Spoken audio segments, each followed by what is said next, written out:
Hello and welcome to the Build with Bear Workshop. My name is Pat Bear. I'm here to build a Lego set. And I'm also here to hang out with all of you. I'm going to start things off by throwing the Bear Cave, the Lego, the site, the tier 2 blue emote into chat. If you are currently a subscriber, you can reply with those emotes. If you are not yet a subscriber, you can say hi or use other people's emotes. And if you just feel like being a lurker and you don't want to say anything at all, well, guess what? You don't have to say anything. You can just hang out, and that's also cool. Aristofan is here. Welcome, Aristofan. Happy to have you here on this fine Saturday evening. Our agenda for tonight is to work on the Lego Technic dump truck. Hello, Lashbrook. Welcome. This is my first time doing a Lego Technic kit on the stream. I have built one previously in my own time, but I have not built one on stream, so that's very excited about that. This is a 2-on-1, so we'll build a dump truck, and then we'll disassemble it, and we'll build an excavator. Now, the excavator, the instructions are on the internet, so I've got my iPad mini by my workstation here, so I can pop out that iPad so that I don't have to be looking in a window. I can just have it for reference where I normally keep my instruction booklets. It does have 2 booklets, but they're for the first job. The second job, no booklet, which is strange. And I'm going to go on record as saying I don't like that. I'd much prefer they all be instructions here. But whatever. Can't do anything about it. I didn't make it. I'm just abiding by it. Yeah, we've got a fun evening of talking about some things and things. In the second hour, we'll talk about the last episode of an anime I really liked, and the first 2 to 3, depending on how much I want to talk about it. I did watch 3 episodes of a show that I should have probably been watching this season, because it turns out I liked the first 3 episodes. Will I watch more? I think, yeah, probably. But I don't know for sure. What else? Is there anything else I want to say before we kick things off proper? No. Let's go to the overhead. Boom. Here's the overhead. Oh, I actually do want to say something, which I will say now that we're in the overhead, which is I hope that this is nice and bright for you, because at this point, I can't fucking tell. I have been noticing lately that I have not liked the brightness of our build. When I've been building, it has felt too dark. I thought it was the placement of my lamps, so I changed that. I thought it was the bulbs getting dim, so I put new bulbs in. But when I started things up today to prep, I was like, everything is very dark, and I don't like that. What can I do to change this? So I redid the white balance, the auto white balance for the camera. Zoomed in on just a white piece of paper and then hit the balance. And I liked it, but I didn't love it. It still wasn't bright enough for me. So I went in and I tweaked the contrast and the brightness here in OBS. So it looks brighter than it would on my camera. If this is good, great. If it's not good, let me know. If it's still too dark, let me know. I think that I've by turning up the saturation, I've certainly made it a bit more washed out than it certainly deserves. I'm not benefiting by it just being suddenly brighter and everything's good and there are no problems. I know that I am paying for my artificial adjustment. And the real solution, if there is a real solution to this problem, hey, Lord Crashington, the real solution is to just get brighter lights. But that is, while reasonable in general, is practically, it is practically unlikely that I'll do that. Okay, so Lashbrook says, that's my impression. It's bright, but feels washed out. And that, yes. And the rest of it says, I see colors clearly enough. Yeah. So, and I'm not going to mess it too much on here. I did say, I tweeted this out, that I was I have to unlock this. Okay, and I can go here. I did say that one thing while I was doing all this was I hit the point where nothing looked good and I couldn't decide what to do. And I was just you need the bright tech purple neon lights in the room to be a real streamer. No, Lord Crashington, I wasn't saying that at all. That is not what I need. Come on, there it goes. Okay, so let's see. If I keep the brightness, but then I turn the contrast down a bit. See, yeah, then it darkens some, but the color... Yeah, all right, we're going to go with this. We're going to go with this. I have turned the contrast down a bit. It has darkened things, but it does make it doesn't make it feel as washed out, which is the problem with turning up the brightness and the contrast. That's what you're going to get there. So I still think this is better than it was. It is now a little different than it was there, but it was better than it felt on, let's say, Thursday stream. Thursday stream, I just looked at it and went, I do not like how this looks. I need to do something about this. So I did something about it. It's like when you mess with the eyes and nose of a character creator and it never looks right even after you go back to the default. Yes. Yeah, when I was like switching between what I did and the default, and I was like, okay, well, that's better, but like, is it? And then, yeah, it became a frustration. So hopefully this will look all right. But yeah, I'm doing what I can with what I've got. The actual solution is brighter lamps in this room, but that is not like this. Like I just do not legitimately have the room for lights that are not multi-purpose lights. You have to take video of each change to see how it looks in motion. Yes. Again, I'm looking at like preview, and I can see.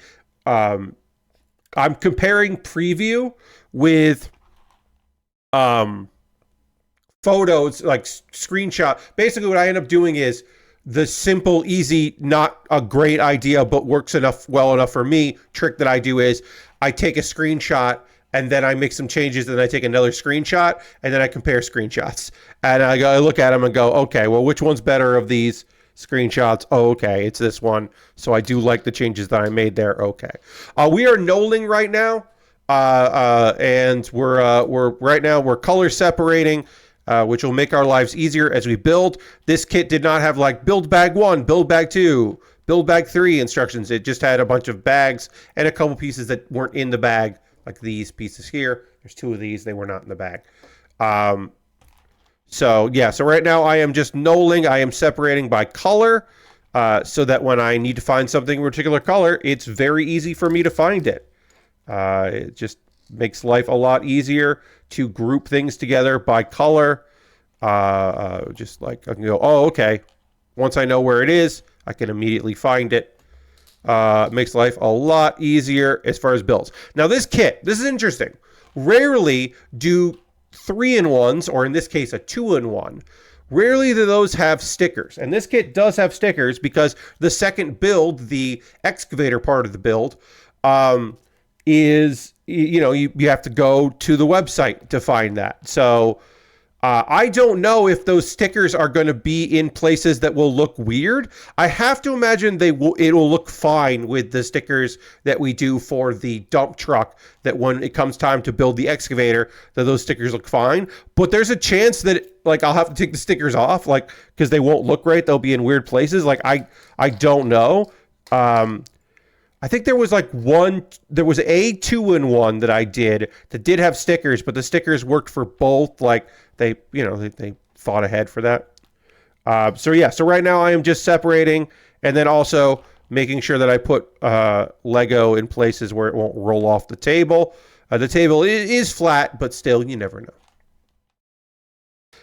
There has been an update to the Eric Adams story. If you were unfamiliar, Eric Adams is the current mayor of New York City. He is also under federal indictment for taking large contributions from foreign folks without letting anyone know about that. And in fact, in one case, allegedly misappropriating the funds from the city, because he was doing matching donations for those funds, using a program to do that.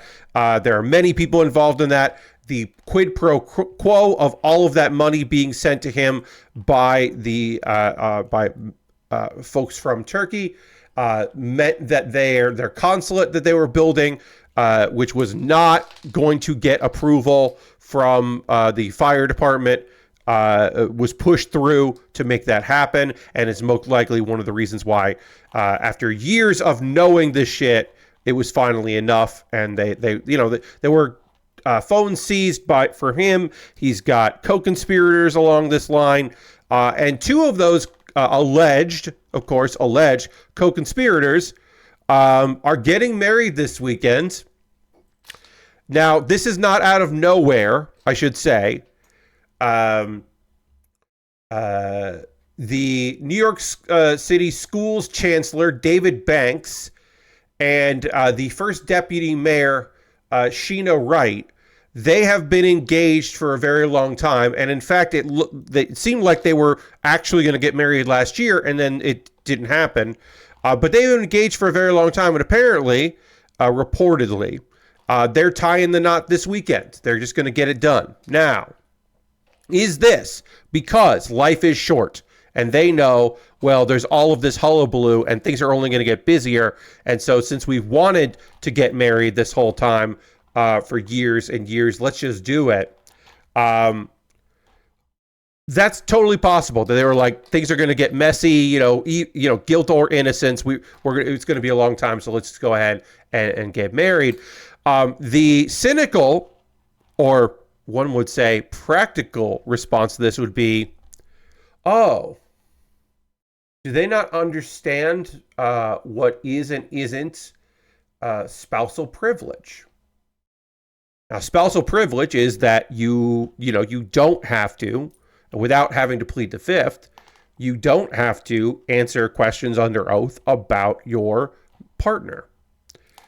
So one could assume that they are getting married so they aren't forced to testify against one another, and so this is their loophole on that. Well, we're already going to get married anyway, so we'll just do that and it'll be fine.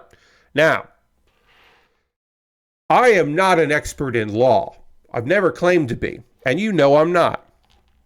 But I do know, because people who are experts in law have said that for the state of New York,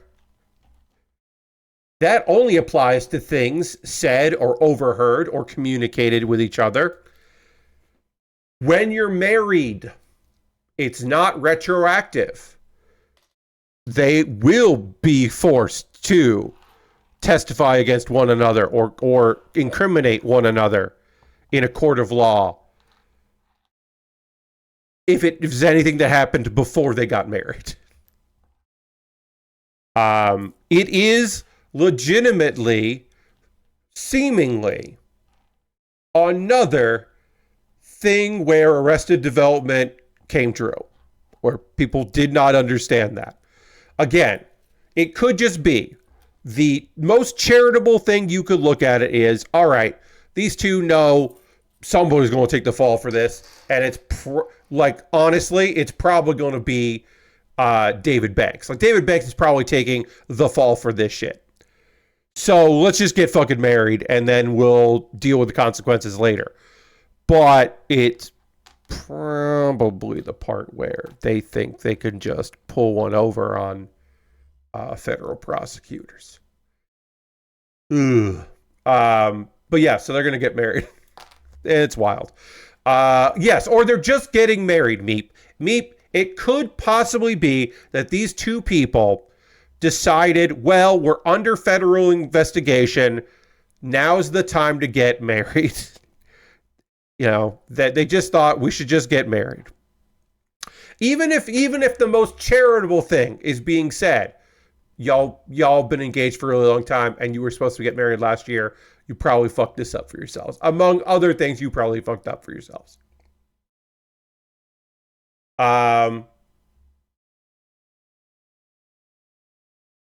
Yeah, so many people are also going to go down for this. So, Gothamist wrote a thing. This was posted. When did they post this? Gothamist posted this on Thursday. So some new information has been presented. So this is not a complete and total accurate thing right now, but there's state and federal investigation with plenty of chances for charges for all these people. Yes, indeed. So Gothamist was like, what happens if Mayor Adams resigns or refuses to leave City Hall? Because, of course, he said he's not going to resign. He is the first sitting mayor to be indicted. There were probes in other cases. And so in case people resigned or there were probes and then they just finished their time and then the stuff came down on them. But in this case, Eric Adams did not step down. He was just like, yeah, whatever. They're trying to get me. They can't. It's like, we'll see.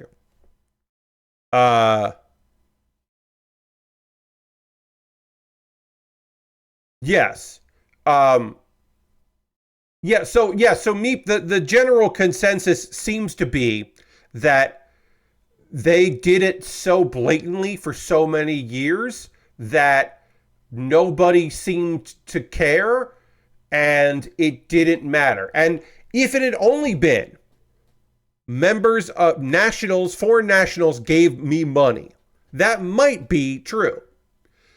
But it is very clear that the mayor of New York was not just gifted a bunch of money and vacations and free airfare and all of that other stuff, but he said he had to do the quid pro quo. He had to pro quo. No, I know that's not right.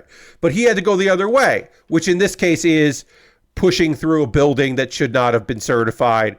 And then also, not just that he took that money, the thing that really is probably going to get him as far as New York goes is the part where he was like manipulating the money that was coming in to make it look like it was being donated by dummies, dummy donations, and then doing the New York program, which is supposed to encourage people donating to do matching. So he just took money out of other people's pockets to line his pockets, and that's the part that probably is going to really mess him up. Lord Crashton wants me to dance button. I will.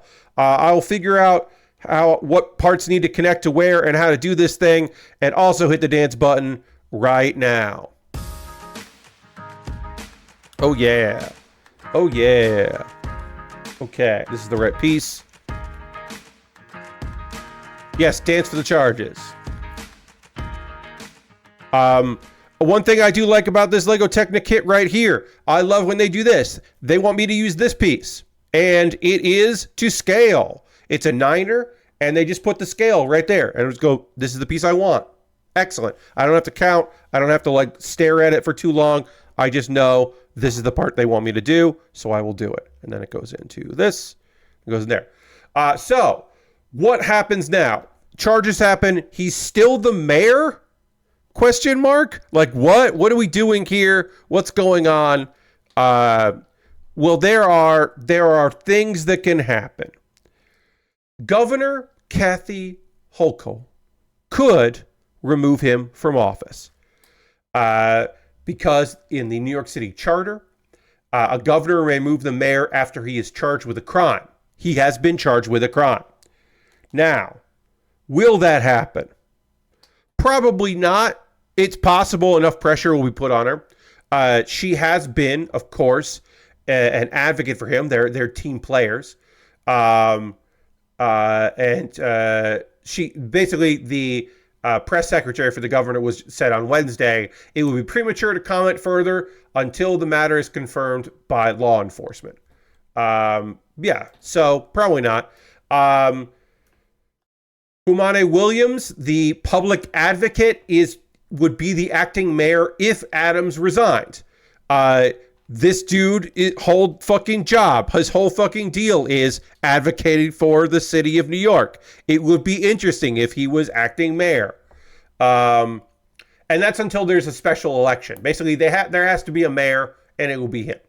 And then the acting mayor has to announce a date for the election within 3 days of the mayor leaving. And his spokesperson was just like, yeah, ready to go. And then if it's not him, it would be, if he, for some reason, doesn't do it or doesn't want to do it or can't do it, then it would become the responsibility of city comptroller Brad Lander. Brad Lander, who is, according to Gothamist, I had forgotten about this, also running for mayor. So, he at the very least has made it clear that he is interested in the position. All right, so I got to put this on, and then I got to get a cap here. We'll get that on. All right, so then the cap goes all the way through, and then this feeds into here. And then that feeds through. Oh, that's being a little tight. What's going on there? There it is. All right, I fed through there. Great. Did that, and then got to get one of them.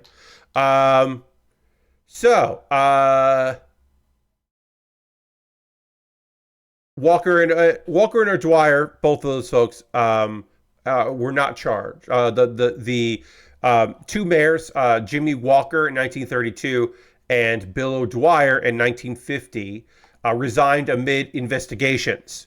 But they weren't charged while in office, because when these things came out and the investigation had begun and his phone was seized, Adams could have just stepped down, but he resigned, but he did not do that. He decided he was going to stay in office.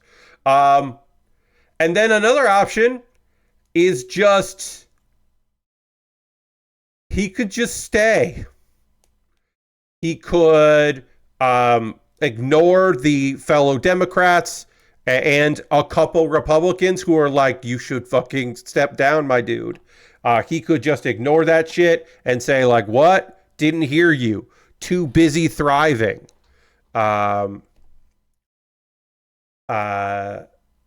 He could do that, but it seems like he won't. And then we could have an inability committee, which an inability committee sounds like the name of a band that has like one really good song on an album that's not that good, but like they have a banger, and like people want to hear that one hit wonder, and then they put out an experimental album that people are like, that's actually their good shit. But yes, so under the New York City Charter, the city can also form a committee with the power to fire the mayor, an inability committee. That's 5 positions: the corporate council, which is the top attorney for the city, the comptroller, the city council speaker, a deputy mayor picked by... This is the part where you're like, oh, okay, that's not going to work. We already know this isn't going to work, because one of those positions is a deputy mayor, who of course would have been picked by the mayor for that position. And the longest serving borough president. So that would be, we know the comptroller, the speaker would be Adrian Adams, and the Queensborough president, Donovan Richards, is the longest serving borough president. But then it gets tricky, and this is stuff that I had like kind of forgotten about. Adams would have to pick which deputy mayor. We mentioned one of them is getting married supposedly this weekend. But there is no corporation council position right now. That role has not been filled, and 4 people have to vote to remove the mayor. And the charter does not have any guidance for what to do if there's nobody there as the top acting lawyer. So they would have to figure that out themselves. Like, who fills that role? Who do we get for that job? We don't know. So it's most likely Adams will get pressured into resigning. That seems to me anyway, the most likely scenario. And then below that is he just keeps being mayor. And below that is that the governor is like, you got to go. Because I literally think it's more likely that he would resign than the governor would actually force him out, which she can do. But again, politically, that's rough because she kind of wants to stand by the guy that she has been aligned with. And she is, of course, very unpopular in the state of New York for being, not great as a governor. But maybe she would want to differentiate herself and be like, look, think of me what you will, but like, I ain't this guy. That ain't me. I'm nothing like this motherfucker. I was assembling this wrong and using the wrong parts, but I noticed that I was doing it wrong. So I fixed my mistakes. So that's that. That's your update. I'm sure there'll be more. Maybe those two folks won't get married this weekend. Maybe they will. I don't know. So I've got a cancel culture served to teach us you're only canceled if you decide to give in. Yes, generally. Because you can also... Well, here's the thing. Self-canceling is the only real canceling. So yeah, that's pretty much it. To switch over to gaming, we'll get a couple gaming stories in. Let's start with the fun thing, and then we'll get into the like, are you fucking kidding me thing. Ponce,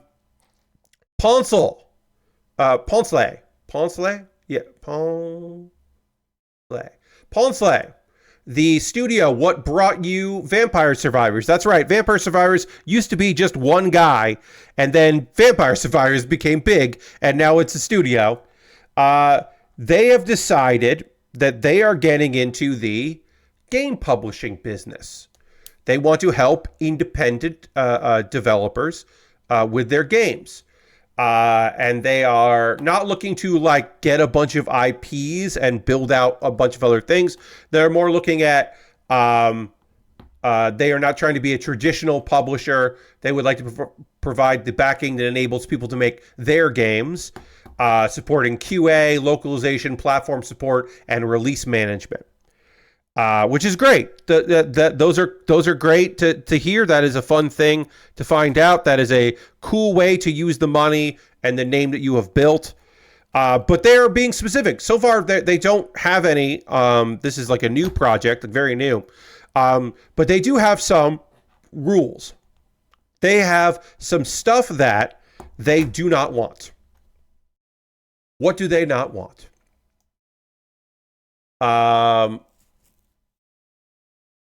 Let's see. Oh no, they're looking for games with sincerity, passion, and depth. This is quoting them. Its chief insta-nos, because it's got some insta-nos. The insta-nos are AI made games, hell yeah. Free to play mobile games, I get it. Web3 games, and of course, they are not interested in helping to publish Survivor likes too similar to Vampire Survivors. That one is not the like for the benefit of all. That is very much we just don't. Yeah, we're not interested in publishing games that are our game. And it's just like, yeah, all right. Yeah, that makes sense. Okay, so this needs to go. Oh, this slides in here. All right, so there's got to be something that connects these soon, because right now I just built this thing and I had to slide it in here. So I have now slid that there, and then I'm assuming I'll put some things in to connect them. So yeah, I thought that was very funny and also very earnest to just be like, yeah, we're not looking to publish games that are too similar to us. Like, yeah, totally. And I think that's interesting. I think that's an interesting way to go, an interesting way to use the money. And I thought that was a nice video game story. Let's move over to a different video game story. Holy shit, this is remarkable. Do you remember the folks at Fantastic? That is Fantastic, no A, F-N-tastic. Fantastic had their first game, BA, had a lot of buzz. I was about to say hit, but that's inaccurate. Had a lot of buzz. They made the zombie survival MMO last year. You may remember the game that they put out last year, the day before. This was the most wishlist game on Steam in 2023. It had a lot of buzz because it looked cool as hell. It was like a zombie survival MMO with really good trailers, and they had a lot of positive buzz. And they even had people in their community before the game even came out doing projects for them for promises in the future or names in the credits. That's right. They used unpaid labor from their community because it's exciting to work on the game you're excited about, right? And then it came out in early... Oh, sorry. Then it was suddenly delisted and delayed before it even came out because the name the day before was probably copyrighted. We don't know exactly what happened with that, but it did come back, and they pushed it back and set a new date. And then, yeah, it was coming back. And then in December of last year, December 2023, I should say, yes, exactly last year, it came out, and people were like, this sucks. It's like unfinished, and it's not an MMO by any stretch of the imagination, and it's not good or polished or done, and it's not in any state to be out.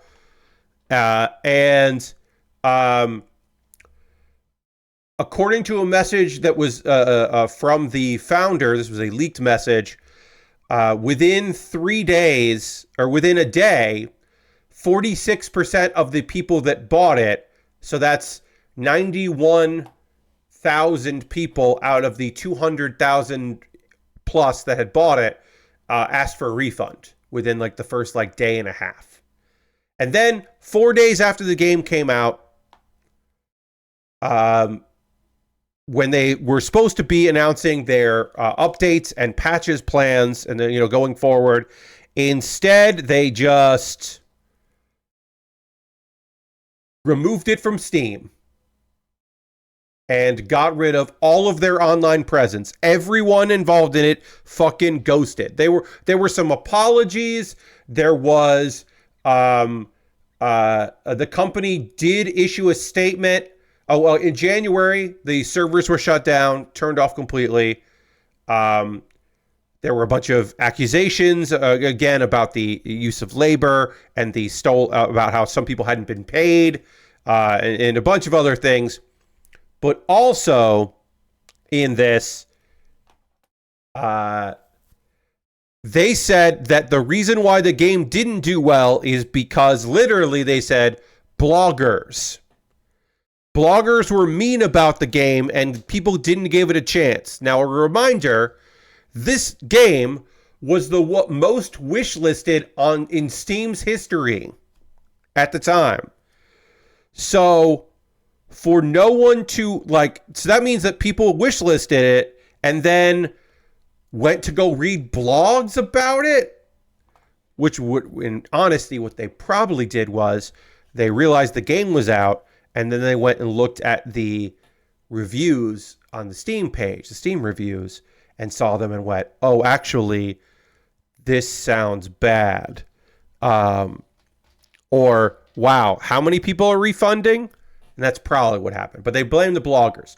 Now, Pat, why are you bringing this up? That happened so long ago. They all the servers went down in January. This Russian company is just dead in the water, and there's no reason to think about them again. Lashbrook didn't even remember they existed. Why are we bringing this up? Because they're motherfucking back, baby. Not with day before. Don't get that twisted. They're back with a new game, y'all. It's got a Steam page.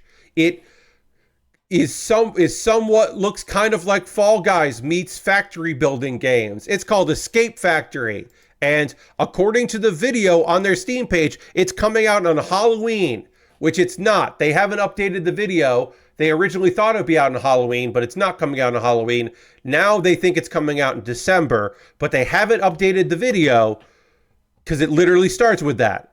Escape from the deadliest factories in the world with a party of 4 to 8 players experience multiplayer co-op physics-based challenges from Fantastic. Their release date is TBA. But again, they have a demo, and they've got gifts. And the reason why I'm talking about this now is because they need our help. Escape Factory has a Kickstarter page. It's got a Kickstarter. They're trying to raise... Lord Crash, they did not go woke. They're trying to raise... So, I have to do math here. This is converting into US dollars because I'm looking at it. So, they're going to try to raise the equivalent of US $15,626. They are currently at $2,211 in a couple days. But they've still... These motherfuckers who put out a game that wasn't what they promised and then shut that shit down and abandoned it, and no one's heard of them since January. They raised $2,200 so far, and that is not surprising, but it is annoying. It is annoying that that's true.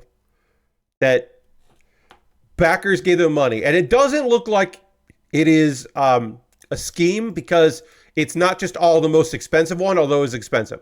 So let's see. Because you can look at it and you can see 10 people have given them $3, about $3 US. Again, this is about because of changing the money. About 8 people have given them about $16. 2 backers have given them about $28 for 2 copies of the game. 3 people have given them about $36, which you get a special T-shirt that only supporters get. 2 people have said, I will give you about $51 US for 4 copies of the game.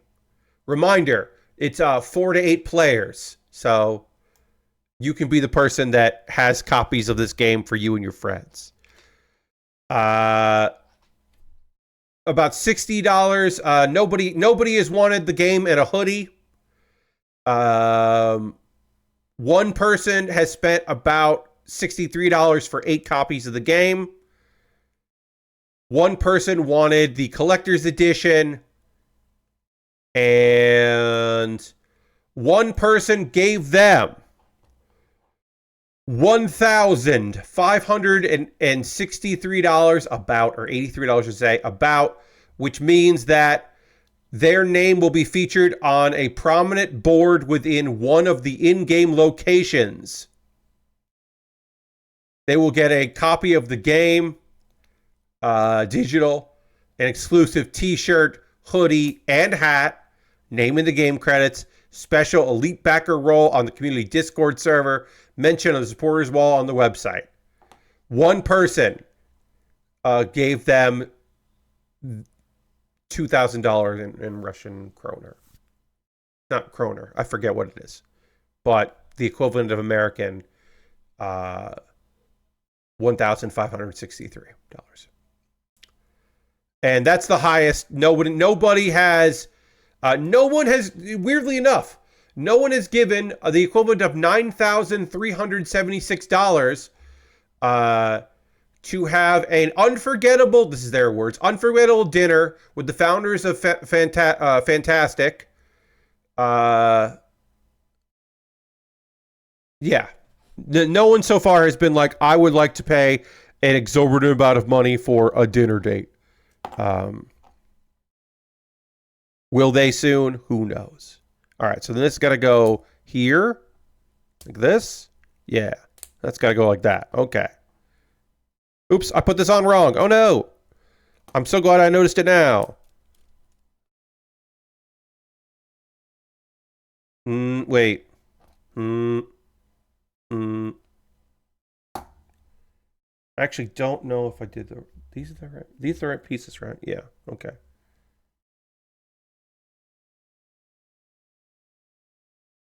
These look like they'd be longer. All right. We'll figure it out. I think it's supposed to go this way. I'm not fully confident in how I did this part.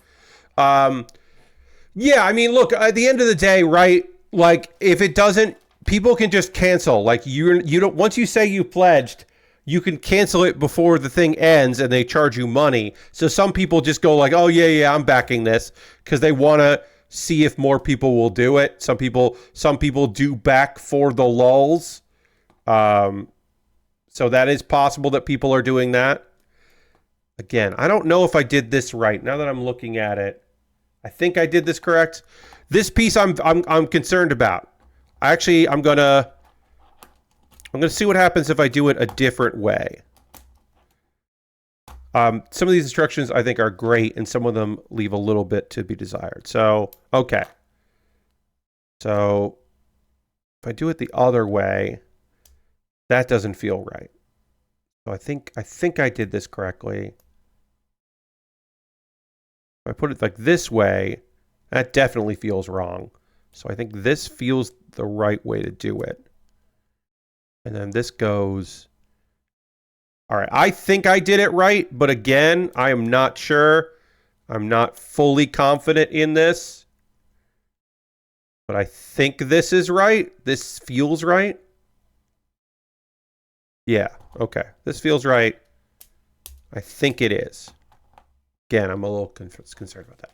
Anyway, it is fucking wild that they're coming back and they're kickstarting. Now again,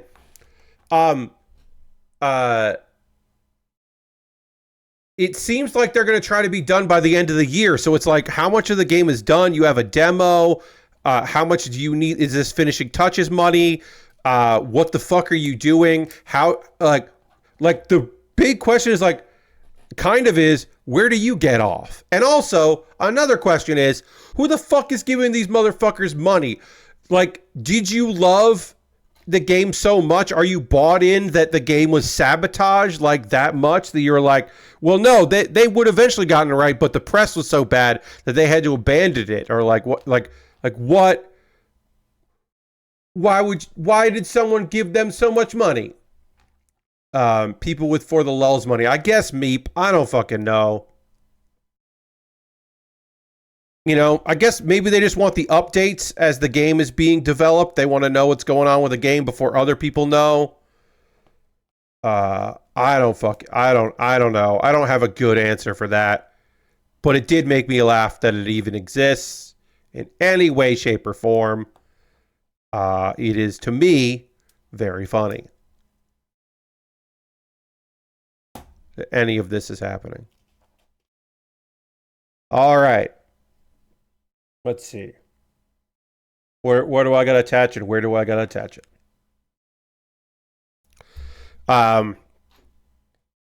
Yeah, a bit of a slow... Saturday is often a bit of a slow news, you know, because it's just stuff that, like, has to kind of happen on Friday for me to, you know, hear about it, because some sites do update over the weekends, but not everybody. One last thing here from Kotaku to talk about, which is Kotaku is reporting that Deadlock, Valve's new hero shooter that is is still in invite only right now, but it's easy to get invited. They apparently are starting to figure out ways to fight against cheaters. They're using some anti-cheat technologies. They've got a bunch of different things. Let's see. They're still experimenting with stuff with anti-cheat detection systems. Okay, so the developer Yoshi put out some patch notes about this thing and what they're doing with it. When a user is detected as cheating, during the game session, the opponents, so that's the people on the opponent's team, this is not the player's team, this is the opponent's team, can vote will be given a choice between banning the user immediately or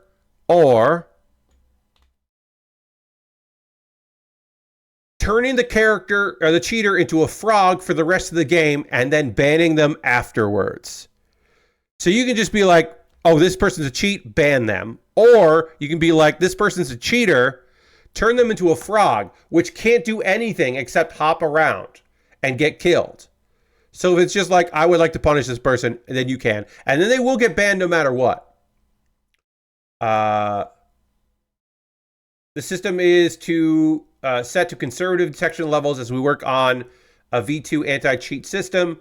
We will turn on the banning of users in a couple of days after the update is out. When a match ends this way, the result will not count for other players. So the results won't count, basically. But if you got banned, you also, you did get a loss there.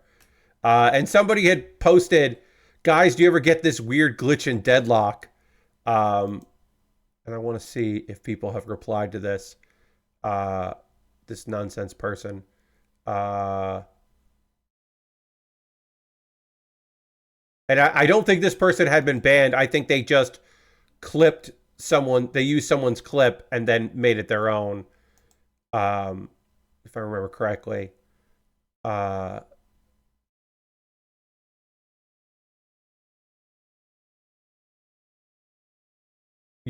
So this person, this person didn't get banned and then posted the video. They just copied someone's video off Reddit, probably.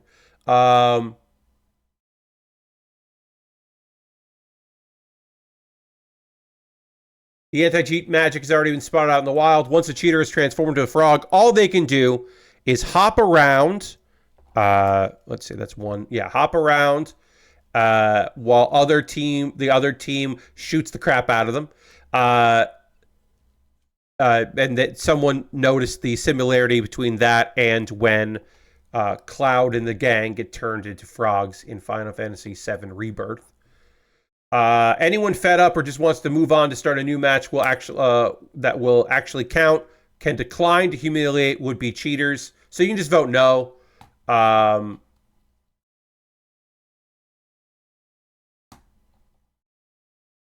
also we don't know at this time what the tiebreaker is because it's a 6-person, it's 6-on-6. So 6 people are deciding if this person should be banned or not.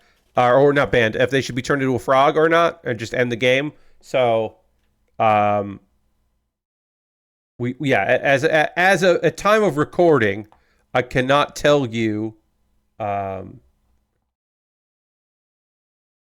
if what happens in the event of a tie. All right, I need 2 of the black connectors that need to go on there. Okay, it's these 2 here. I will say the Technic so far, the instructions, I wish they were bigger. And also, I wish there were more arrows letting me know where pieces are supposed to go. Like, I can guess where this piece is supposed to go based on where the previous one went, but it would be nice if there was a little bit more direction other than what part you need. But yeah, we're making some progress on this. Anyway, I thought that was kind of funny. Who knows? Who knows what's going to happen with it? Also, yes, I do think it fucking sucks that there are already cheaters in Deadlock, a game that is not officially out. It's just like, what are you what are you doing? Are you wasting your time? I'm glad they're getting banned. And also, in some cases, humiliated. I think that's great. I'm glad they're putting something for Deadlock. The cheats were getting kind of bad for a bit there. Yeah, I mean, it's just one of those things where I'm like, come on. Come the fuck on. All right, and then it's going to go here. Great. We're doing it. And then anytime I connect something properly, it makes me happy because it means that I didn't screw it up, or I'm still managing to do it despite screwing up. But right now, this seems good. Got some suspension. Not suspension, we got some drivetrain stuff moving on here. Looks good. I assume this is part of the dump truck apparatus. I'm gonna guess here. We're almost done with. No, we're not almost done with bag 1, but Instruction 1, but we're on our way here. All right, I need this. Lots of gray on this here. And then, oh, I need one of these. Great. Also funny that if cheaters stop cheating now, their MMR is probably ruined and they'll get stomped for a while. Yes. Bobby says they announced the final game will have more robust auto detection and banning like Dota 2, but the game is still very early. Yes, it's still early. Like this is just like them like ramping it up and probably reading a lot of data and player feedback and all of that. And this is just mostly them just being like, okay, yeah, now what are we thinking about all this? How do we feel about all this? Let's see. Anything else here?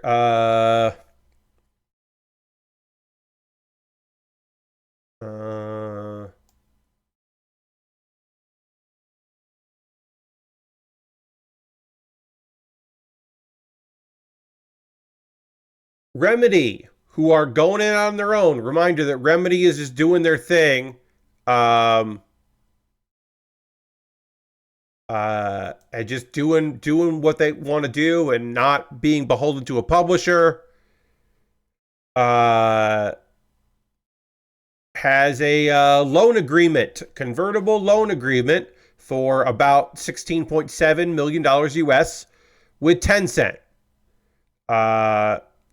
This is not a full-on, like, part of our company is now owned by Tencent. This is apparently a loan because Tencent already has a 15% stake in Remedy.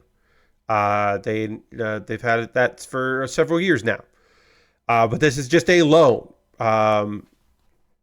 which is an 8% annual non-cash interest rate and has a fixed conversion rate. Get into the business side of that. But basically, they took money, and hopefully that will lead to stability as they move forward in, tough financial times. And hopefully will not make them beholden to Tencent in the future, even more than they already are. But that was an interesting note there to see. Well,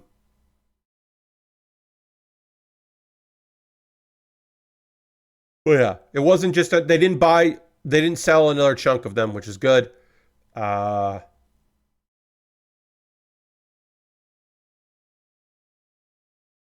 Oops, sorry. And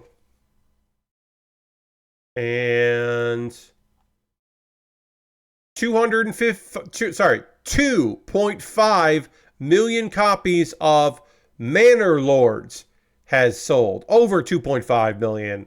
I believe that game is still in early access.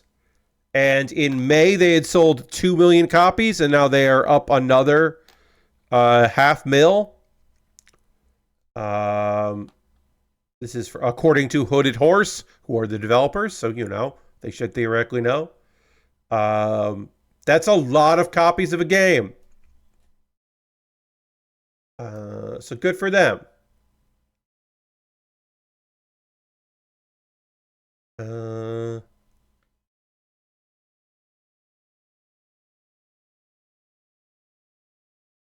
And they have a content patch for Manor Lords that came out pretty recently, so you can check that out. Good for them, right? That's a lot of copies of a game, so hopefully people are still enamored with that, and it still does well for them. Oh, nice. I'm gonna do one of these. Gotta put in one of these. Building this up. And then we gotta put this down like that. There we go. So this can move, and this moves,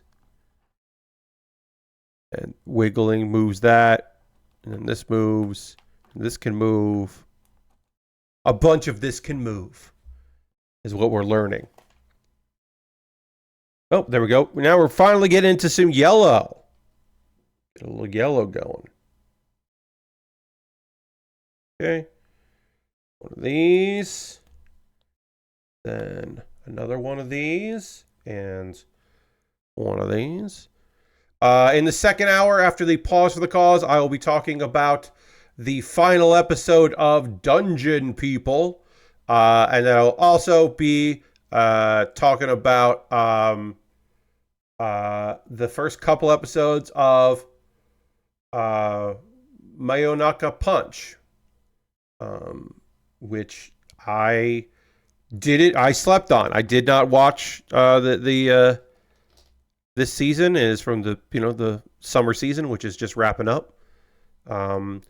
I have not watched yet, and maybe for Monday, I don't think I'm going to be watching weekly Loner in Another World, because that manga got kind of boring after a while. I think the early stuff is the better stuff anyway, but still, I don't know. That came out yesterday, and then I know for a fact I will not on a weekly basis be talking to you about Demon Lord Retry R, because it's a second season of Demon Lord Retry, and it's a fucking mess of a show. And I just don't want to talk about it on a weekly basis. So I don't plan on doing that. This right? That goes like that? Does that seem right? Okay. All right. Okay. And then we need a gray, one of these. Match that. Yeah, that's right. Then a black. There. Okay. Oops. There we go. All right. Here we go.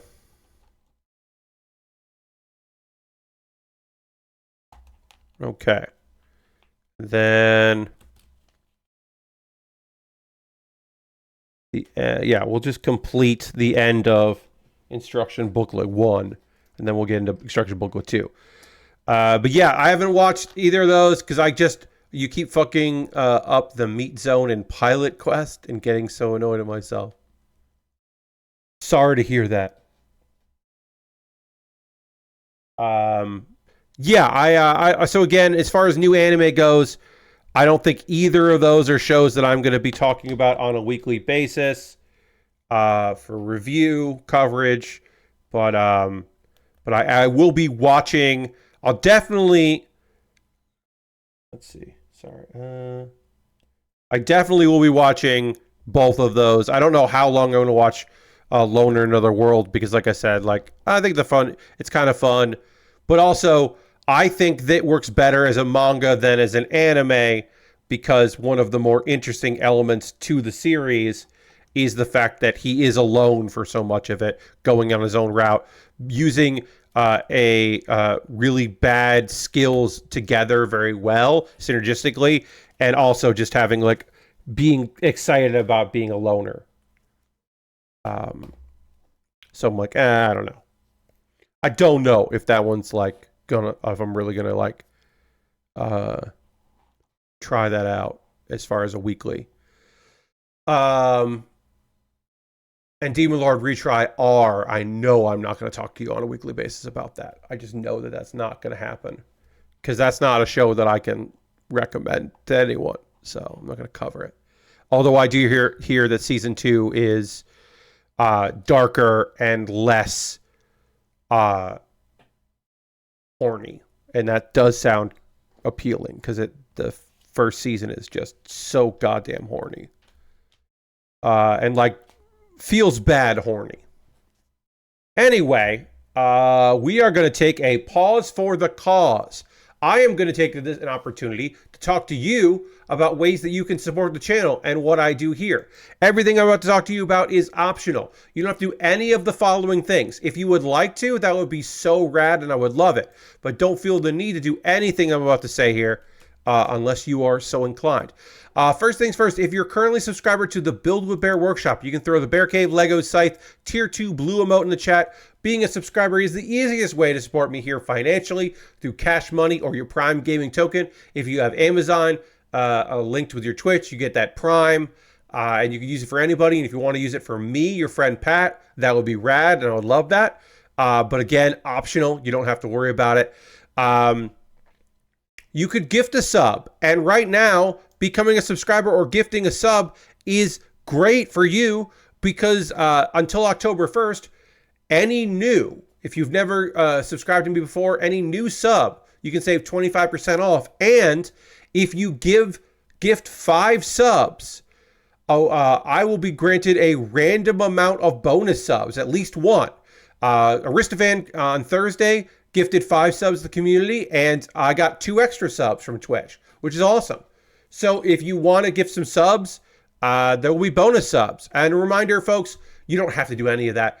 But if you are going to do it, don't do it through Twitch's app because, you'll get paid more money. Hey, Bobby Dice Roller just gifted 5 subs to Doodles and Ty Tuesday and Meep and Casquillo and Radiant Spoon and Direct. And Twitch gifted 1 other sub to the community. So thank you very much. Let's go to the Bear Cave Lego site, Tier 2 Blue Emote in chat. Thank Bobby Dice Roller for that. Bobby, thank you so much.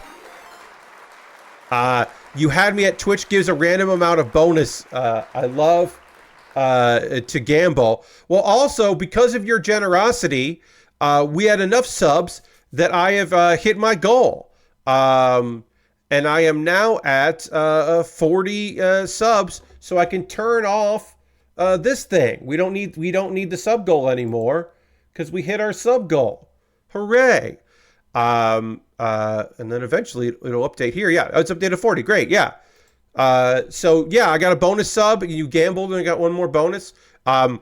Iron Mouse, the most popular VTuber on Twitch, one of the most popular streamers on Twitch, is doing a subathon.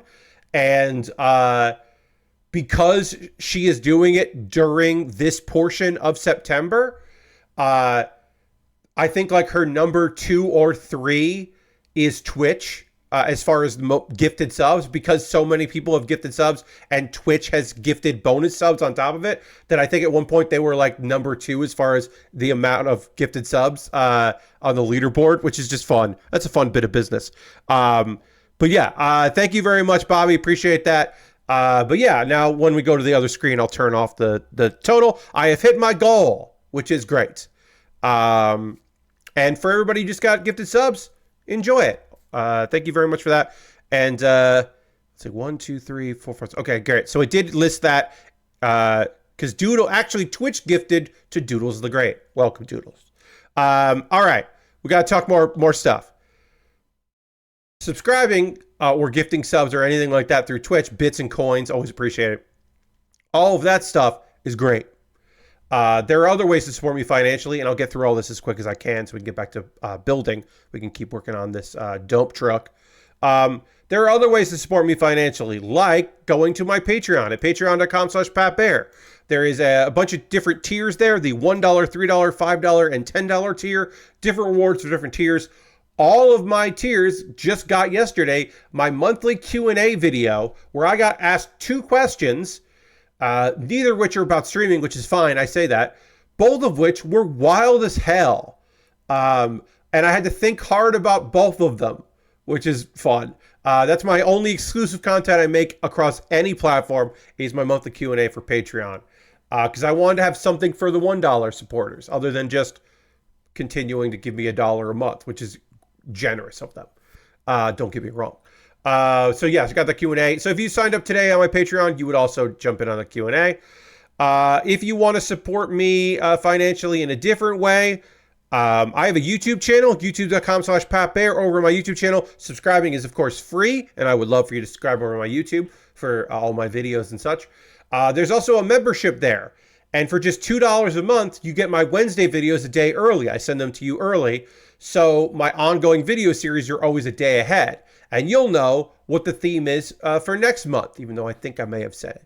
But you'll see that video on Tuesday when everyone has to wait till Wednesday. So check that out. Those are all monthly ways to support me. If you just want to help me out now and again, you can go to my PayPal or you can go to my Ko-Fi and make a direct donation. Because everything I make through direct donations, through YouTube, through AdSense, which includes AdSense, I should say, through Patreon and through Twitch, all goes into a fund. And from that fund, I buy model kits and Lego sets to build on stream.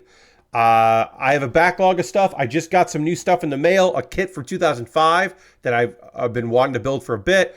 I bought some knockoff Lego to build in the future, and I'm excited to work on that stuff.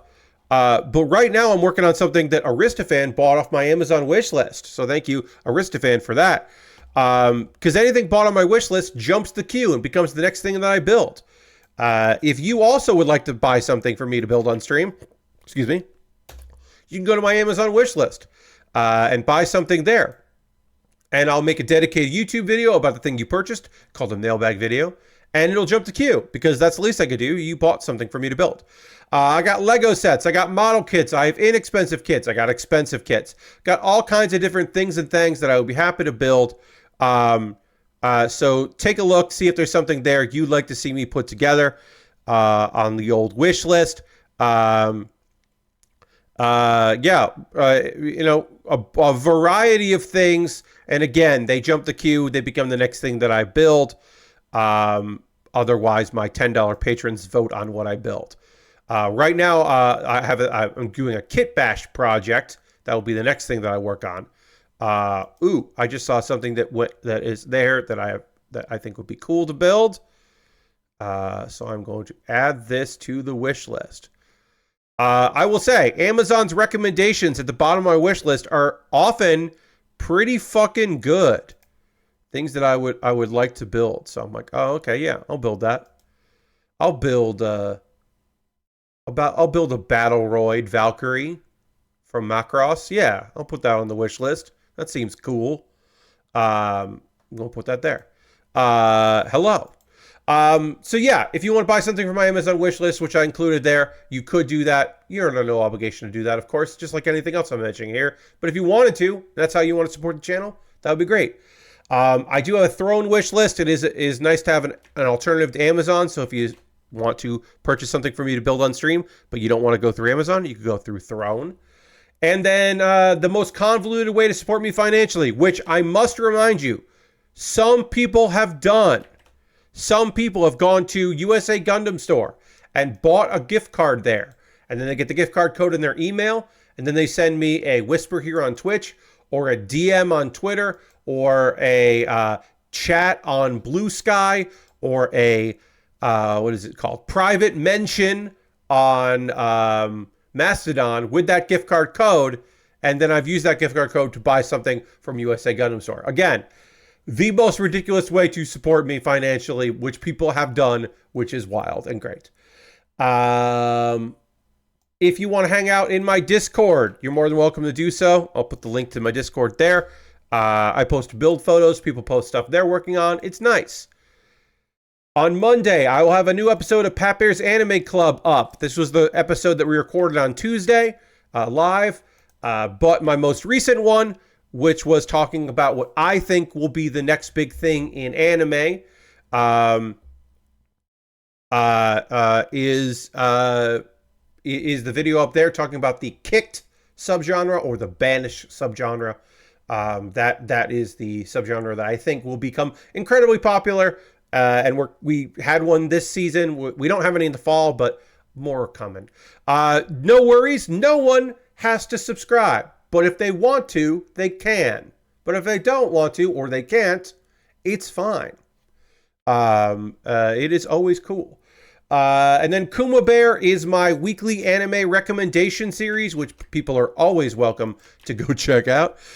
Kuma Baer, every month has a theme. We're wrapping up September's theme, which was me talking about some of my favorite isekai, by talking about the lovely series of My Next Life as a Villainess, All Routes Lead to Doom, a fantastic show about a character, a young lady who is reincarnated into a otome game that she knows what's going to happen in. She is the villainess where there is no happy ending for her, and she's going to do everything she can to fix things, despite the fact that she is kind of a ditz. Having all of the game knowledge doesn't mean a lot when you are ditzy, but lovable. She's a lovable doof, so it kind of works out for her. It's a fantastic show. 2 seasons on Crunchyroll, but I talk about it more in the video there. All right, I am going to talk about the last episode of Dungeon People and the first couple episodes of Mayonaka Punch, which I have been watching some of. In just a moment, before I get into that, I do need to drink some water. We need to get back to the overhead camera so I can continue to work on this build, this Lego Technic build, and we'll do that right now.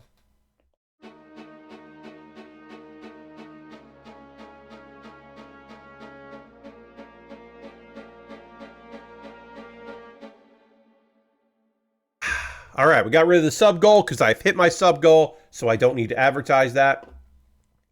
And yeah, we're going to work on some stuff here. All right, so this turns and this moves it left and right. Oh, you can't see that. It moves it by turning that there. And then this is going to be part of the dump truck. Yeah.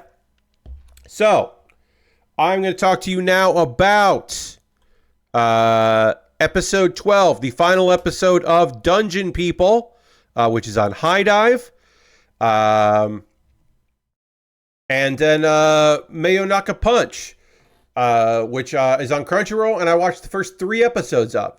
So, advice what kind of builds are good for a beginner.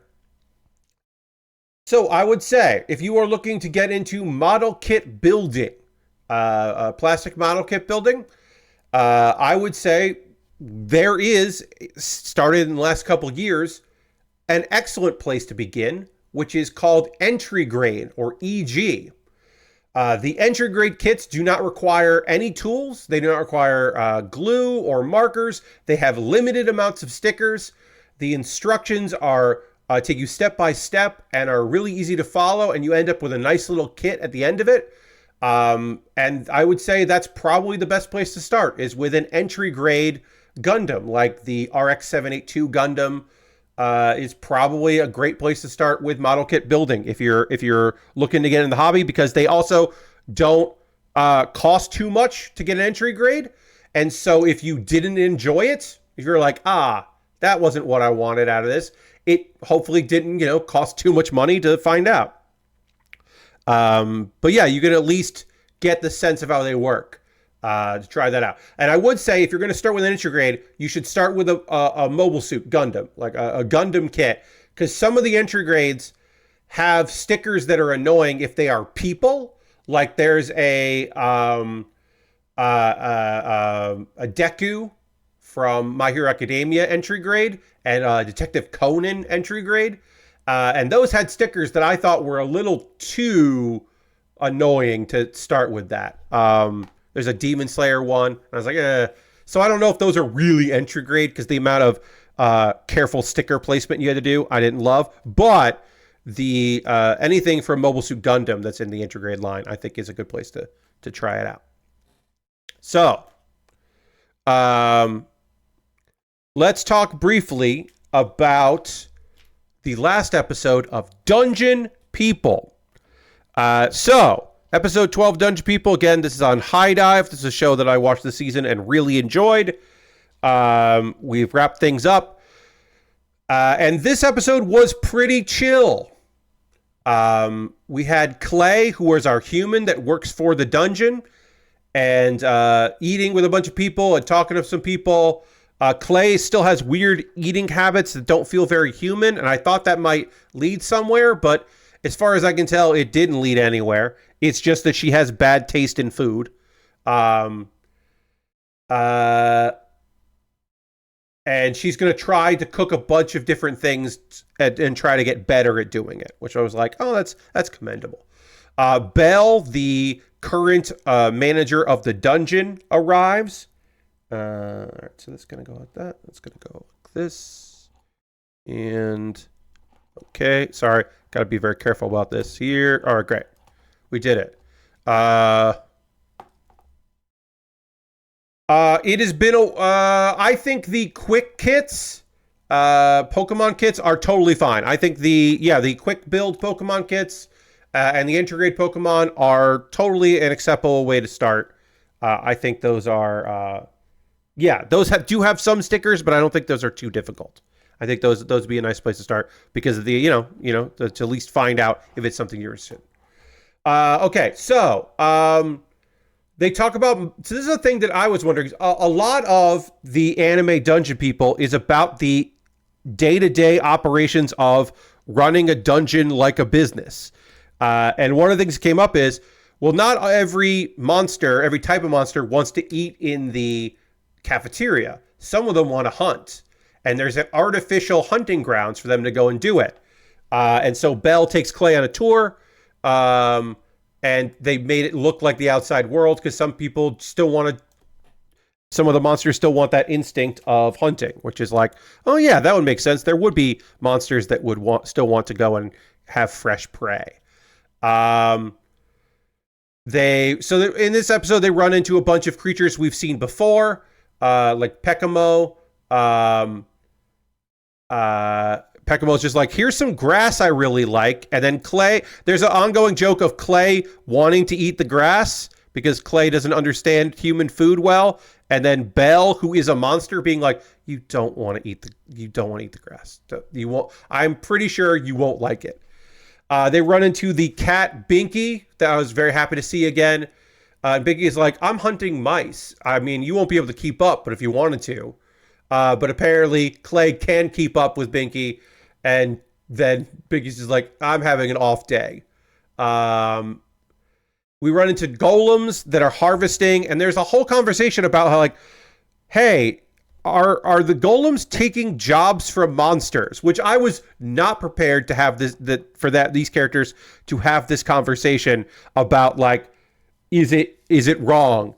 And apparently it's just like, well, there are jobs that monsters aren't right for. And because some of the monsters are too fixated on every little detail, they're too detail oriented that they didn't do well with certain tasks. And so now we have, and also workers would like clash with each other and there were arguments. So that's why we went with, golems for that job. And I was like, oh, that's kind of interesting. Let's see. They're talking about some food stuff. And they leave. We run into another character. Let's see. Then there's a whole thing about the fake body that Clay is using is deteriorating. And we see this whole like thing of like artificial heart of the dungeon. And there's this whole thing and this ceremony. And it got ominous. There was a part here where I was like, are we going to have a weird turn? Is Clay about to die? Like, what the fuck?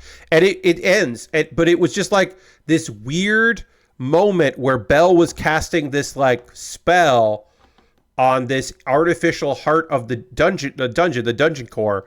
And it was like, what the fuck just happened here? Like what those vibes were. The vibes got real dark out of nowhere and unsettling, but everything's okay. It seemed like it was okay. And then they go to one of Belle's favorite places and look at a mountain in the distance. And Clay wonders why Belle became the admin of the dungeon because Belle didn't create the dungeon. Her master did. And why did Belle take it over? And those are questions we do not have the answers to. Well, we have the answers. Belle doesn't. Because we hear the narrator, who we have not heard in quite some time. And the narrator says that Belle wanted allies. And that's why Belle asked Clay to work in the dungeon, because Clay was alone. And Belle saw something in Clay and thought that they would work well together. So that's the only real reason that Clay was offered a job in the dungeon, was just she thought, oh, that person, I vibe well with that person. They may be lonely, which seems to be accurate. It seems like Clay was lonely. And that pretty much ends the episode, except apparently Clay, as they were leaving, gathers a lot of grass, which earlier was told, oh, you're not going to like that grass. And then it ends with Belle telling Clay don't put the grass in the next meal. Like I'm telling you, you won't like it. Which I thought was fun. Just like, oh yeah, she still hasn't learned that part. She still doesn't know how to make a good meal. So Dungeon People on a whole, I thought it was really interesting. I was like, you know me, folks. When there is a mystery, I like when the mystery progresses in shows. The mystery of what happened to Clay's father figure, the person that raised her, that disappeared in a dungeon. We got some hints of that as the story progressed, but I was hoping we'd get a little bit of that at the end of this episode, and we didn't. So if there's more to Dungeon People, maybe we'll get that in the future. I don't know. I don't know if there's going to be another season. I haven't read the manga. I am now maybe more inclined to read the manga because I thought that was so well done. But yeah, I mean, it comes down to me being like, okay. I really did like this. I thought it was well done. I thought the pacing was good. It was darker in some places than I was going to expect because it was so light at the beginning. But eventually it did get kind of dark. Overall, I would recommend Dungeon People if you have High Dive. If you're getting High Dive for any particular shows and you want to go back and watch a fun show from this season. There was a lot of good stuff on High Dive this season, and this was certainly one of them. So I would say it's worth taking a look at because I did really enjoy it. I enjoyed my time with, put this on wrong, Dungeon People. Now, a show that I kept hearing good things about, Mayonaka Punch. I think I wasn't ready for a show about streamers, an anime about streamers and YouTube people. I just didn't think I was ready for that or necessarily interested on that because it felt a little bit too much like shows about idols, which I've never been super into. So I didn't watch this. And then I heard that let's see. I'm sorry. I have to figure out which. It's one of these. Okay. Well, Pat, this anime also has vampires in it. And I was like, well, I do like shows about vampires. So I did watch the first 3 episodes, and I won't give a super in-depth review of all 3. I'll just kind of give the setup. I took the most notes on the first episode because that always feels like the right thing to do. So this is the piece here, and I have to attach some stickers. Again, doing a 2-in-1 that have stickers. I have no idea if these stickers are part of the other build that we can do. But if they are part of that, then we'll figure that out when we get to, we'll cross that bridge when we come to it, as they say. Sticker 4, which is this one here. And then, yeah. All right, so let me just get on here. There we go. Making sure that I have the right piece. Is this the right piece? I believe this is the right piece. Yes. Oh, yeah, it's even numbered 7. You can't probably see that, but this piece is numbered 7 on it. So that is a good indication that I am doing the right thing. Because it's numbered. With the number it says that is correct. So that's usually a good indication. All right, and then this goes in here. Okay, so Mayonaka Punch, our main character, Masaki. She has been kicked out of a channel that she was a part of, the Hype Girls, on the website NewTube. That's right, they call it NewTube. But she was she's a streamer on NewTube as part of the Hype Girls, which she helped found. But she's had a lot of arguments with apparently her roommates, and that has caused a lot of problems. And she had a physical fight on stream, so now she's been kicked out. And so she starts her own channel. Lashberg says, Mayonaka Punch is a show I picked up after bouncing off Nokotan. I thought it was really fun. Yeah, like I said, I enjoyed the first 3 episodes, but also, unlike you, I stuck with Nokotan, and I really liked it. It ended up being one of my favorite shows of the season. Okay, so she starts her own channel, but she finds out that she hasn't pulled anyone loyal to her to come to the new one. She's only got trolls and people who are in there just to be angry. So it's not going well, and it's a bummer. She's having a bummer of a fucking time with all of this. Meanwhile, a vampire wakes up who has been asleep for 20 years. Live? Yeah, Live. And her blood supplies are running low. And one of her attendants, or her like familiars, Ichiko, is like telling her about what's gone on in the last 20 years, and in that process, she finds a thumbnail about Masaki, and thinks like, this is the girl I've been dreaming about. She's like, ooh, that's a lot. And then the next night, Masaki is like, I'm going to like go back to my roots. I'm going to go back to like what I'm familiar with. She's going to pull a stunt. So she does she goes to an abandoned hospital because she's just like, oh yeah, this will be great content.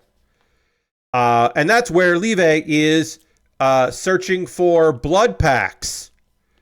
Masaki gets chased around and falls off the roof, which is traumatic, of course. And then Masaki, basically, she gets saved by Masaki, and they form an unlikely partnership, an arrangement, where basically she's like, hey, I'll give you all the blood you need from me if you can get me to 1 million subscribers on YouTube. Just like, oh, okay. That's a weird... It's a weird thing to ask from a vampire. But also, I get it. So, Masaki manages a new channel called the Choo Choo Girls. And it's Ichiko and Fu, who are the familiars of Live. And they do a bunch of stunts and making use of their vampire powers, which, of course, they say, oh, no, these are just special effects. Don't fucking worry about it. These are definitely not vampires. They don't say that. They're like, these are special effects. Everything's cool. And that gets them to 500,000 viewers. Like it does very well. But all good things come to a abrupt end because there's another vampire named Yuki at this manor.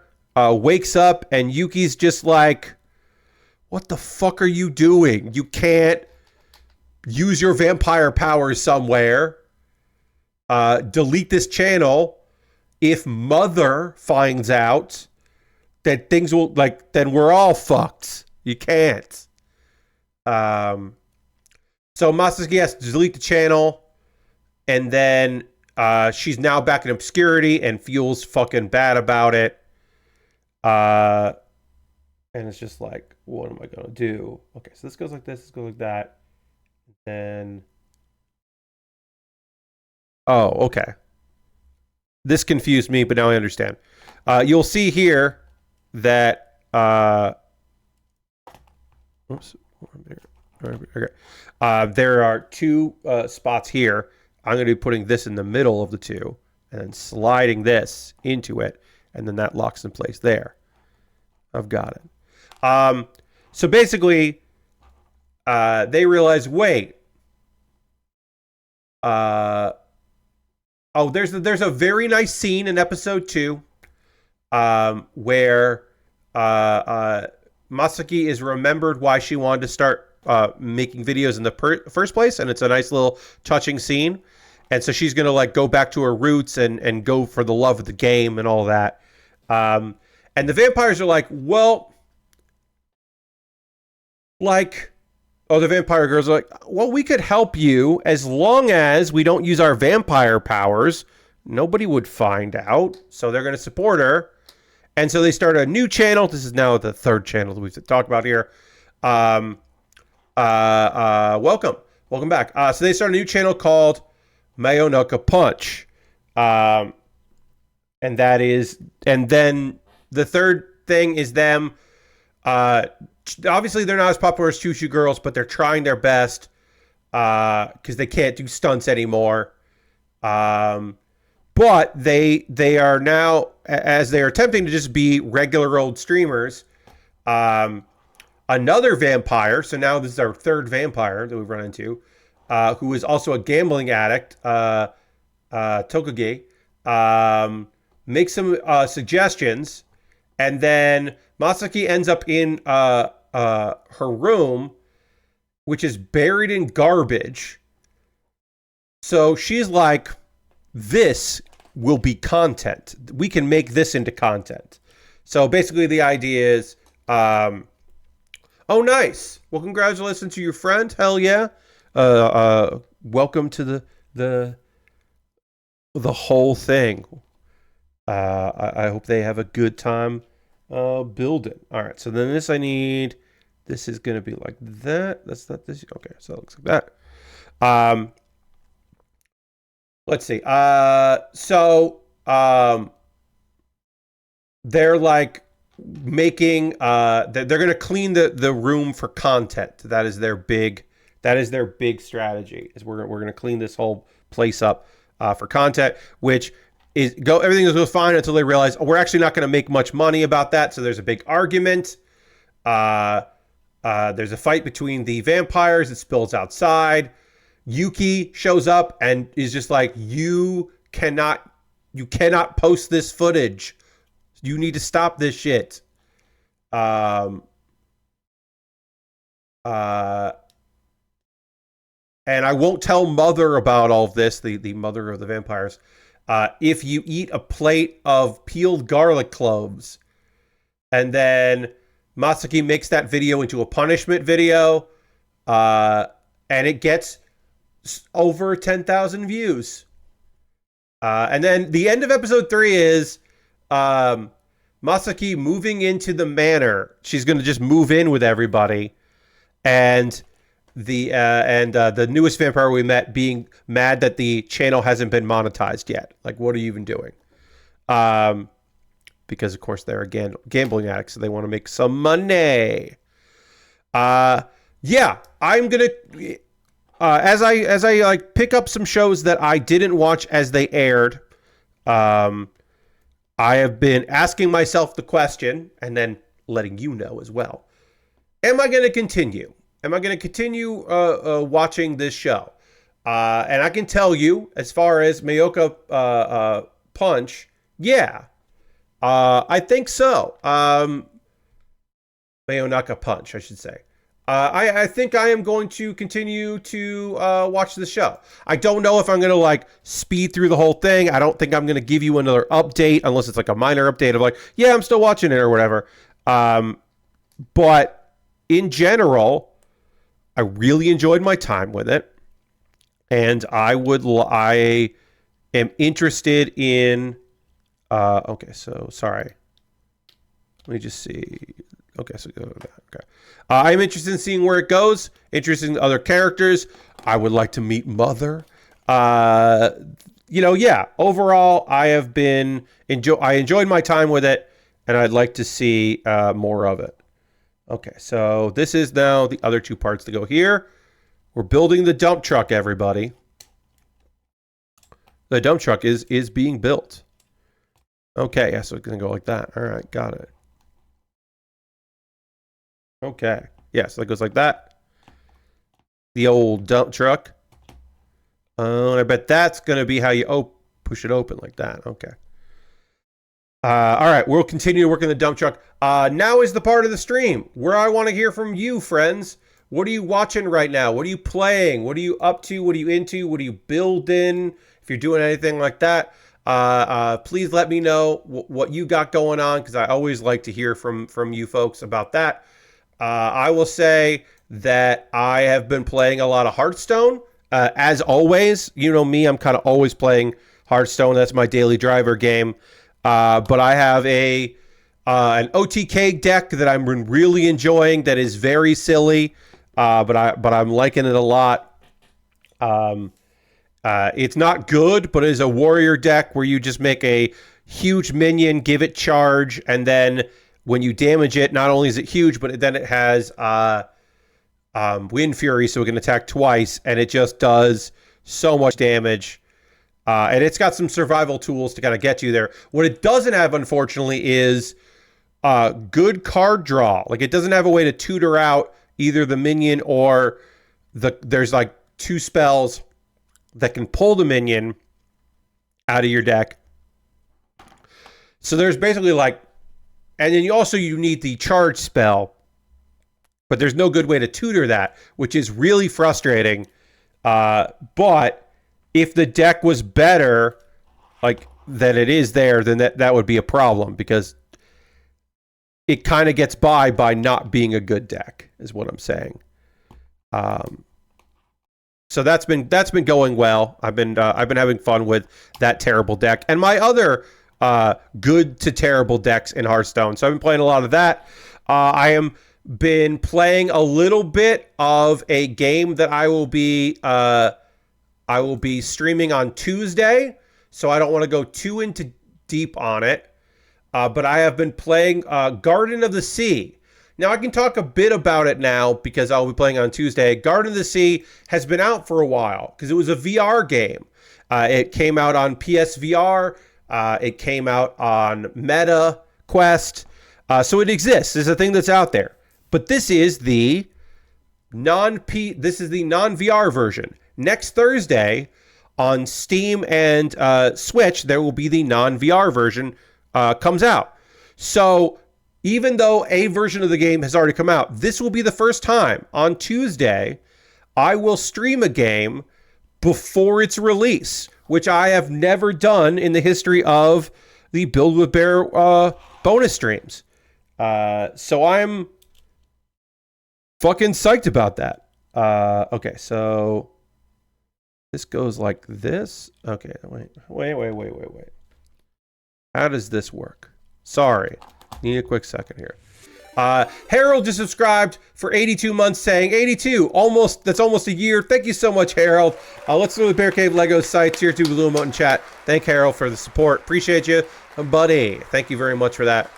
All right, let me figure out where this needs to go. But yeah, Garden of the Sea. I'll talk more about it on Tuesday when we stream it. But I'll just tell you, I'm really enjoying that game. It has been, so far anyway, very fun to play. And I look forward to talking more about it in the on Tuesday. But yeah, I'm going to play a game that isn't out. I mean, that its version isn't out. Like I said, it is out because you can play it if you are, if you have the VR version, but the non-VR version isn't out. That's very fun. Okay, so this is how the dump truck works. It works like this. That's cool. Dump truck. Great. We're learning. We're learning how to do the dump truck. All right, now I'm going to go and read some of the things that y'all been saying, because I should do that. I should read what y'all have been saying. Lord Crashton says, I finished the Mr. McMahon documentary, and the final episode wraps up the interviews, like Bruce Pritchard saying the early episodes are a hit piece on Vince, and he couldn't be an asshole, which was recorded 2 days before the biggest lawsuit hit, as they focus on that for the rest of the episode and dig at all the allegations. Pretty good series. Yeah. So the Mr. McMahon series, the documentary, the 6-part documentary that's out there, again, most of it was recorded before the giant allegations were present, but other allegations were certainly present at the time. But yeah, it makes sense that Stooge would do that, because Bruce Pritchard is just a lifelong Stooge. So like, yeah, that's not surprising. The people that just, there is a thing in many fields, including professional wrestling, where people just can't. A person was nice to them, therefore they can't imagine them being awful because they were so nice to them or helped them out, which is like, yeah, they didn't want that from you. So yeah.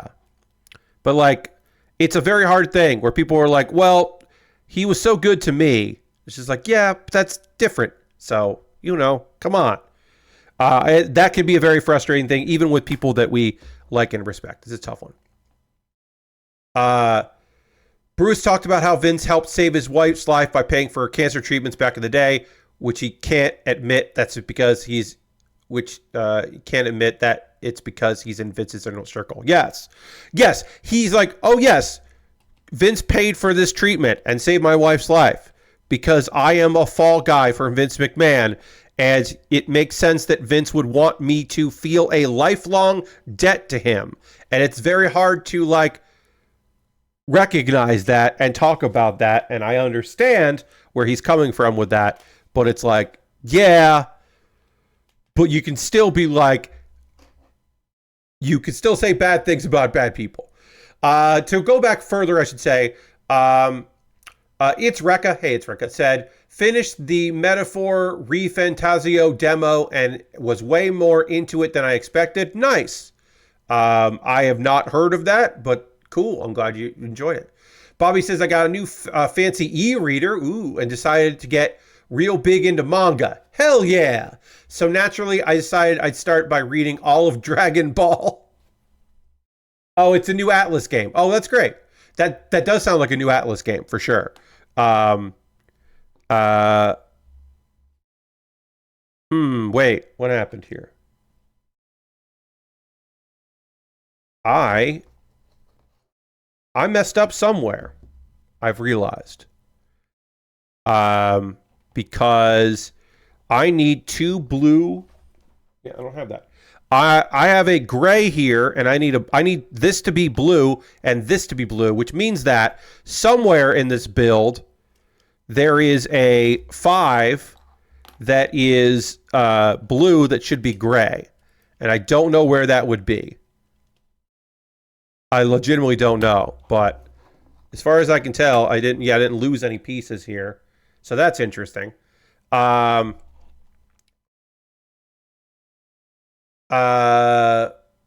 Let's see. You got 3 volumes into OC Dragon Ball, and it moves surprisingly fast, but I'm enjoying it. That's awesome. Yeah, Dragon Ball fucking moves. It's an adventure series. Like, it's an adventure comedy series. I don't know, folks, where this piece was that I missed, but I did mess this up. There is a blue piece here that I don't know where it ended up on this build, but there's only so many of them. So I don't. Oh, it's probably this piece. Now that I look, let me look to see. Maybe that was supposed to be gray. That could be it. Let's see. That goes there. Goes there. That's the gray piece there. That's supposed to be okay. Yeah. So this is supposed to be gray. So that is fixable. I can fix that. I can do that. I can take this piece off and put on the other piece that should go in there. So great. It's not the biggest deal in the world, but I do want to fix it if I can fix it. Let's see. Harold has started the Zelda Echoes of Wisdom. Pretty good so far. Hell yeah, I've heard good things. I'm glad you're enjoying it. Lastbrick says, had a pretty lazy day, but I'm still playing a lot of new Zelda. How fortunate. Frame rate issues don't really bother me. Still early on Delicious in Dungeon, and sure is still that show. Yes, Delicious in Dungeon is very much that goddamn show. It's very good about being that fucking show. And I think, like, you know, some people that's a positive, and for some people that's a negative. Okay, so that's not how I want this to go. It's got to go into this one. Okay, great. We repaired the dump truck. We're back to the step that we left off on. I fixed my mistake, everybody. Let's see. A long time ago, I remember you talking about a book that is a good introduction to anime, the history, the winks and nods that fans know but people don't. Do you remember what book that was? I think you might have mentioned on Next Lander or Giant Bomb. So I don't know what that was. A book that's a good introduction to anime. I'm sorry, I don't remember recommending that. It's not that I don't remember the name of it. I don't know if that was me. It might have been me. It's possible it was me. But I do apologize that I don't know. I don't know what I recommended. So I apologize for that. Yeah, it might have been Austin. But it's okay. I do talk a lot about anime on various websites. So it's totally possible that was me. I just don't think it was. Dirty says, playing through God of War on the deck. While I think about my brother's second kid is getting married next weekend and how much the march of time is rough. Yeah, Dirty. It certainly can be. I don't think you're necessarily alone in thinking that time marches on and is that sometimes that's fucking wild. And also sometimes it's a fucking lot that those, the time is weird because it's just like there are periods in our life where we can't wait for it to move on and for it to hurry up, and there are times in our life where we're just like, hey, what if you fucking relaxed a little bit? What if you slowed down? It's weird. It can be weird. We have completed the dump truck. I will be building the excavator on Monday's stream, but we finished the first half here. Thank you to Aristofan for picking up this cool thing. To build the excavator, we will have to make use of instructions that are online, which is annoying, but yeah, we'll be able to. I can now change this image. Alt, yes. And now we'll make the image excavator. There's my hand. Because that's the thing we'll be building on Monday. There, it goes right over there. Hell yeah, in real time. But yeah, this is cool. It's got this little crank here so you can dump the dump truck. I don't know if these stickers are going to look weird on the excavator build. I will disassemble this myself in between this stream and Saturday's stream. Or sorry, Monday's stream, I should say. This is Lego Technic. My first ever Lego Technic build. And yeah, I like it. I think this is a pretty cool thing. Happy that I worked on it. Yeah, it's neat. I got the actual Zelda game and I'm enjoying it a lot so far. It's a little handholdy as far as they take a lot of time to explain the next steps. Yeah, that makes sense. Before you're allowed to move ahead. Otherwise, it's nice to see how to get a lot of side stuff done by just stacking beds and sending my buddies to take out enemies. Yeah, it seems cute. I really liked what I saw of it. We'll go to this screen here. Yeah, it seems neat, and I hope you've enjoyed it. But that is going to do it for tonight's stream. I want to thank everybody for joining me. Bobby Dice Roller with the gifted subs. Thank you so much. We can't get out of here quite yet because we do need to thank Bobby. And we did get a bonus gifted sub from the community, from Twitch. So we got our gifted subs in there. Yeah, roll the dice again. We did get another gifted sub, which is very awesome. And thank you to John got one, and George, and Ecos, and Mr. Legion, and It's Rekka, and Park Butt. So thank you to everybody that got, or congrats to everybody who got gifted subs. Thank you everybody that's supported me here on the channel. It means a lot. We are not done here. I am done with this stream, but we will be back on Monday. Thank you for the follow, Parkbutt. We're back on Monday for more model kit building, or Lego, I should say, specifically, because I need to continue to work on this. We have to build the other half. We got to build the excavator. And I'm not done here as far as the night, because we're going to go raid. I appreciate it. No problem at all. We got to go raid. We got to go hang out with someone, seeing what they're up to. Let's see. Let's go raid my friend Liz. Liz rules. Liz Star. She's only been streaming for 3 hours, which is very short for Liz. So I'm sure she'll be going for quite a bit. So feel free to go hang out. To go Liz, because she's great.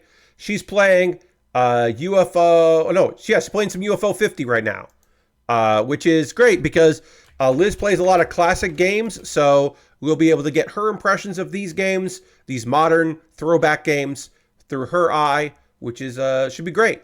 Thank you all so much for coming and hanging out. I hope you have a great rest of your night. Monday, I will be building the excavator, the other half of this kit, and then starting a kit bash project, which we will probably have time for to begin. Thank you all so much for being here. Hope you have a great rest of your night. See you on the next one. Goodbye, everybody. Goodbye, goodbye, goodbye. Goodbye, goodbye, goodbye, goodbye.